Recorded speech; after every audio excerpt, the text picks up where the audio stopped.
Illegal migration is Trump's enemy number one, but if you go down that list, you will find an unlikely name: Usaid, the American government's charity arm. It's the biggest donor in the world. It manages 60 missions in 130 nations. But Trump is slowly killing it. All Usaid staff have been placed on leave. Foreign aid has been frozen and their website has been taken down. Trump's justification is ideological. He says Usaid was run by radical left lunatics. But politics aside, there is plenty to dig up here, because Usaid has a sketchy side too. They have meddled in other countries, funded radicals and run covert operations. We'll start with the radical funding. Usaid has given money to a group called FIF, the Falah-e-Insaniyat Foundation. FIF, it is based in Pakistan. It is basically a front for Lashkar-e-Toiba, the same terror group behind the 26/11 Mumbai attacks. Usaid was indirectly funding them. In the year 2021, they gave $110,000 to a Michigan charity, a group called Helping Hand. And this charity shared ties with Pakistan's FIF. At the time, this donation was flagged. Usaid also launched an internal probe into it because the FIF was a banned group. Yet in 2023, more money was given, around $78,000 to the same Michigan charity.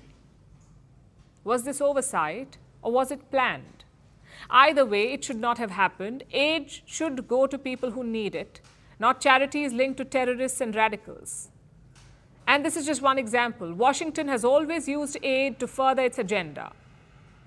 It was never about charity, it was about politics. I have some examples for you. In Cuba, Usaid created a social media platform in 2010. It was called Zunzuneo, sort of like a Cuban Twitter. At first, it focused on music, sports, and weather, but the end goal was sinister: to influence Cuban youth, to stir trouble and trigger street protests. But media investigations exposed this plan. Soon, the platform was shut down. Example number 2 is Bolivia. Usaid funded opposition groups in this country. The goal was to destabilize its then president, Evo Morales. Now, Morales was a socialist leader. His policies were seen as anti-American, so Usaid quietly undermined him. In 2013, Morales had had enough. He expelled Usaid from the country. Example number 3 is Peru.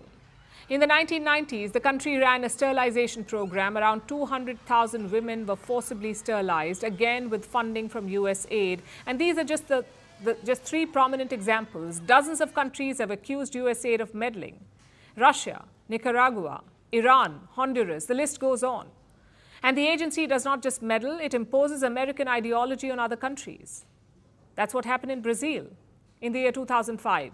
The US offered $40 million to Brazil. The money was supposed to fight AIDS, but Brazil rejected the money because the funds came with conditions. Brazil had to embrace anti-abortion and abstinence policies. So their government said no. At that time, the US president was George Bush. More recently, Joe Biden tried the same thing. He funded all sorts of diversity policies abroad.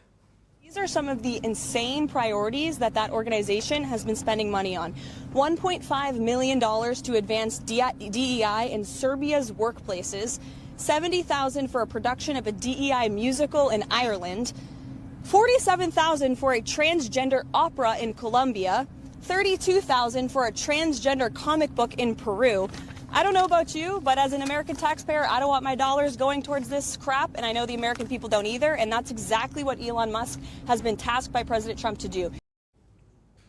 Aid is a big tool of foreign policy. It may look like a large-hearted campaign, but it comes with strings attached. Just ask India.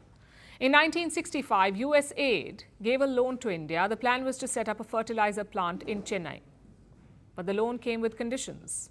Only a US company would handle the distribution and no other fertilizer plant would be built nearby. Such aid based on conditions was the norm back then. India finally started rejecting them in 2004. Still, Usaid runs multiple campaigns here. In 2024, they donated around $141 million to India, which is slightly lower than the previous year when it was $153 million.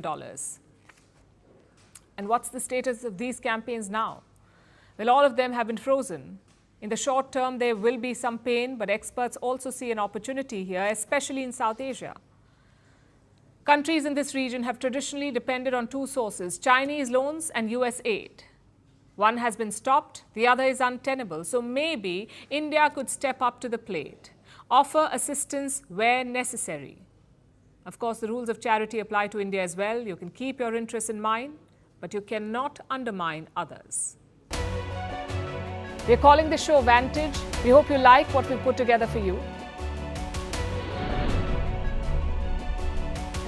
Touted as the minimum defense from that video. India's neighbors were the first to send the special edition of Vantage live from the White House throughout this week. Hindu Mandir we're on our way to Tel Aviv. Pretty measure, but it's also the perfect way to drive.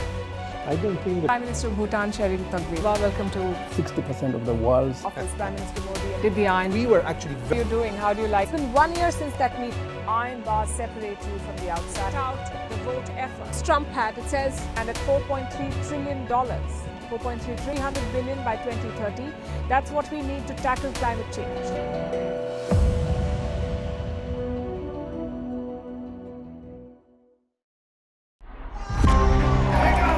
From breaking news to the day's biggest controversies, shedding light on the world's top headlines, detailed analysis on the stories that matter the most to you. Catch it all on Spotlight at 6 p.m. India time and 12:30 GMT, only on First Post.